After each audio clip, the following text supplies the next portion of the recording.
When it rains here, the water flows. It flows quietly, cleanly, and without any smell or plastic. Rain comes, and the city simply works. Storms don't bring panic or fear. And of course, they don't bring disease. The water flows, and life continues.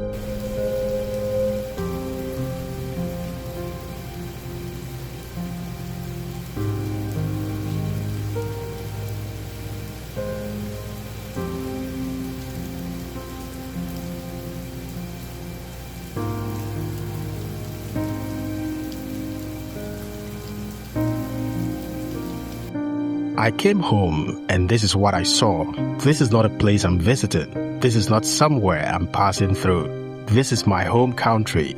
This is the place that raised me, the place that shaped me, the place I still belong to. That is why this moment matters. What you're looking at is a drainage canal. It was built to carry rainwater away from homes, to protect families during heavy rains, to prevent flooding and disease. But today, it carries plastic waste, food wrappers, household trash, and believe it or not, human waste. People relieve themselves here, not because they want to, but because the system around them has collapsed. I won't lie to you, seeing this after coming from Singapore is very sad because I've seen what is possible. This is not about culture, neither is it about race. And of course, it is not about people being careless. This has everything to do with systems. Systems decide what becomes normal. Systems decide what is tolerated. Systems decide what is enforced. When systems fail, people adapt in ways they shouldn't have to.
I spoke to the Assemblyman responsible for this area.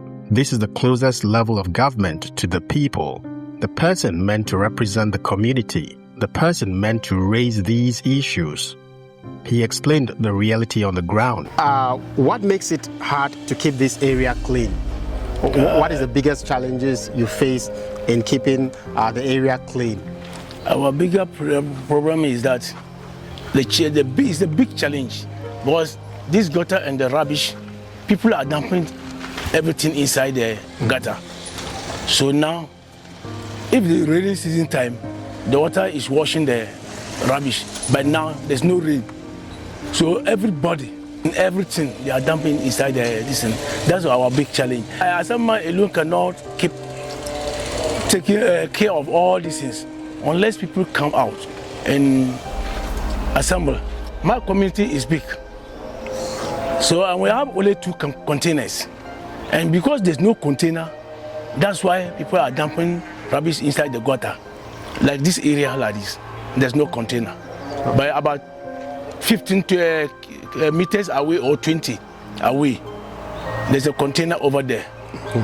And when we leave it or we bring it here, the other side too, they will pollute that place too.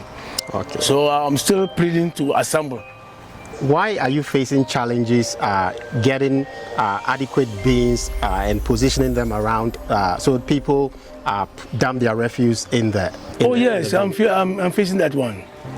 So what are these challenges? Like, why is it that you are not able to secure these bins?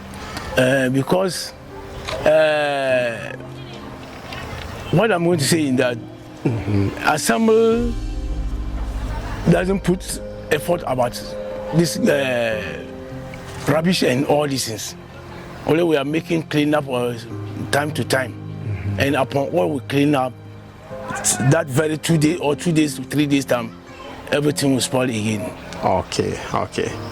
So, are there any laws that have been put in place to discourage people from dumping refuse in the gutters? No. There's no law like that. What do you think can be done to rectify this situation we have before us? That the situation of filth. What do you think can be done to rectify it, to change the situation, the current situation we have here, as the assemblyman of the community? Because there's no containers. That's why people are listening. So if there's a container, they will pay and put it there, and car will come and take it. Assembly come out. But every day, I'm still appealing to our assembly to help me about that situation, because in my area, some people are doing their best to help, but because we are not seeing this when we gather them today and tell them tomorrow, some people also will just separate and go do what you do if people don't like it. So that's our listen. Okay, but are you also embarking on educational programs to educate the people on the dangers of dumping refuse in these drainages and gutters? Oh yeah, we have been doing a lot of things to them, educating them about dumping this thing. What do you think the people in developed countries are doing differently that we are not doing? Because I want to believe that you have had the opportunity to travel outside of Africa and been to developed places like Europe, Asia, and you have seen what is happening there. What do you think they are doing differently that we are not doing as a society? Yeah, unless we start educating them small. But we can't start one day and tell them to stop all these things. Yeah. Unless we enter house to house or get them out. When you are gather them and talk, not all of them will stay. So unless we start making it door to door, then we can see changes small. But to stand one day or 1 year to tell them, it won't. Only we will start educating them small.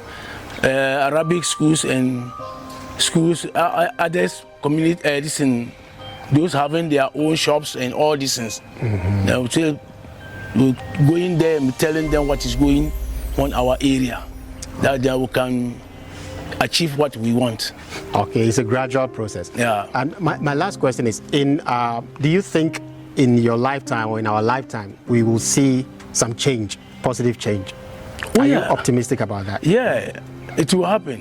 And this is the uncomfortable truth. When rules are optional, filth becomes normal. In Singapore, this canal would never become a toilet, not because people are magically cleaner or because citizens are perfect, but because the system does not allow it.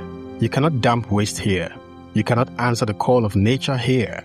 And if you try, there are consequences, fines, enforcement, consistency every day, not sometimes. Sanitation is not about intelligence. It has everything to do with enforcement. Where rules are enforced, behavior follows. Where rules are ignored, people improvise just to survive.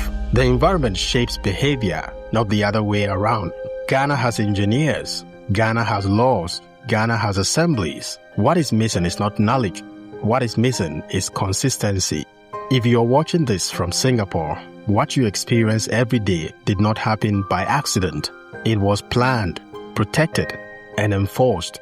And that is something worth respecting. Seeing Singapore made me restless because now I know what is possible. And I believe my home deserves that too. Until systems change, this water will not flow.